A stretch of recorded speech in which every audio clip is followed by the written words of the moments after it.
Behind every scandal that shakes public trust is an institution working to uncover the truth and seek justice. That institution is the Commission on Audit. Let's take a closer look at 3 cases that not only rocked the nation but also solidified COA's role as the ultimate guardian of public funds. So let's start with one of the most exclusive cases of the last decade, the PDAF or the Pork Barrel Scam. This scandal saw public funds intended for development projects diverted to fake NGOs created by businesswoman Janet Lim Napoles. With lawmakers' participation, the goal, the personal gain at the expense of the public. Around 10 billion pesos was lost. The scandal implicated high-profile senators and public officials, sparking national outrage and calls for systemic reform in public fund management. In 2013, the Supreme Court abolished PDAF, declaring it unconstitutional. Janet Lim Napoles and several lawmakers faced plunder charges, with some ultimately convicted. This case showcased COA's unparalleled ability to uncover large-scale corruption, driving home the importance of fiscal accountability. It also led to more robust public auditing mechanism. Second is the PhilHealth Fund anomalies in 2020. Now picture this. The world is grappling with a pandemic and public health funds so desperately needed are being siphoned off. COA uncovered widespread corruption in PhilHealth, from overpriced IT systems to ghost claims. Funds meant for the COVID-19 response were misused, exposing systemic corruption. An estimated 15 billion pesos was lost. The scandal highlighted deep flaws in managing healthcare funds during a crisis. The legal outcome is that key PhilHealth executives, including its president, were forced to resign. COA's findings lead to formal charges being filed against those involved. This case emphasized COA's crucial role in real-time auditing during emergencies, showcasing its ability to monitor disaster response funds effectively. The third is the procurement issues and DepEd in 2022. Finally, let's talk about a case that shocked the education sector, the DepEd laptop procurement scandal. COA flagged the procurement of 2.4 billion pesos worth of laptops for teachers. The problem? The laptops were overpriced, outdated, and in some cases ended up in surplus stores instead of in the hands of educators. The education sector faced intense criticism for wasting public funds during a time when technology for learning was crucial. The legal outcome is that investigations into irregularities are ongoing, with COA's findings focusing on individuals who approved transactions. This case reinforces the importance of transparent procurement practice, with COA acting as a watchdog to identify and rectify inefficiencies. Significance of these cases: COA's strengthened authority.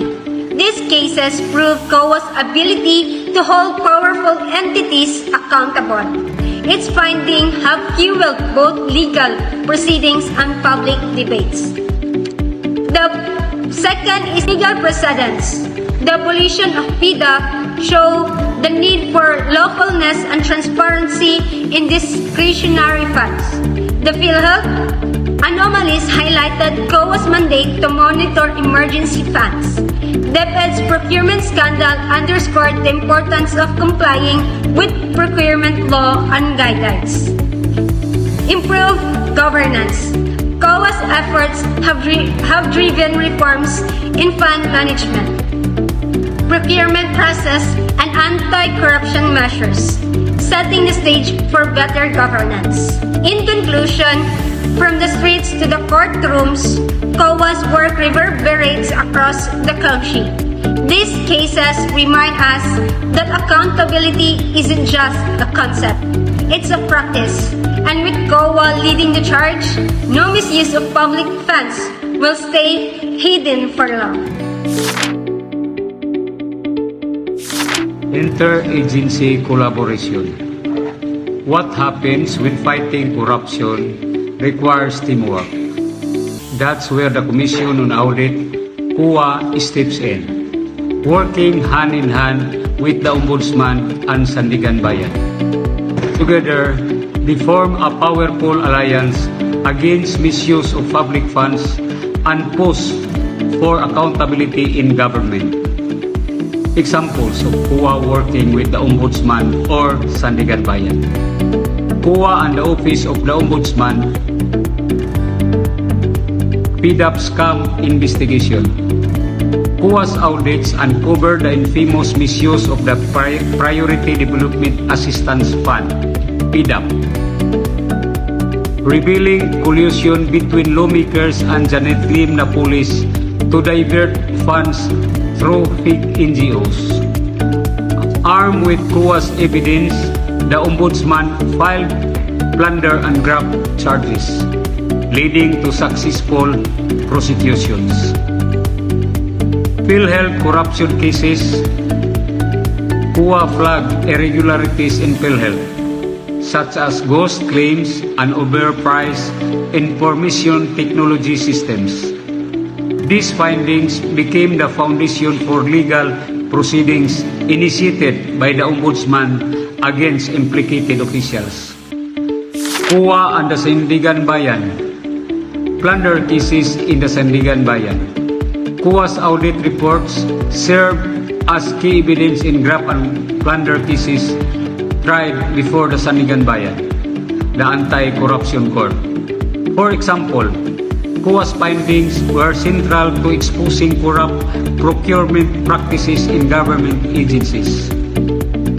DepEd procurement scandal. When COA flagged overpricing in DepEd's laptop procurements, its reports became critical for the Sandiganbayan's assessment of accountability and legal proceedings against involved officials. How collaboration enhances anti-corruption efforts. When COA joins forces with the Ombudsman and Sandiganbayan, the results are transformative. Here's how their collaboration makes a difference. Strengthen investigations. COA's through audits uncover irregularities, providing the Ombudsman and the Sandiganbayan with hard evidence to support investigations and prosecutions. Improve enforcement.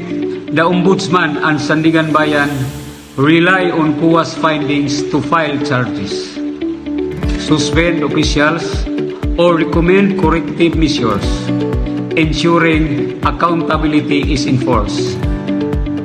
Deterrence of misconduct. This collaboration sends a clear message.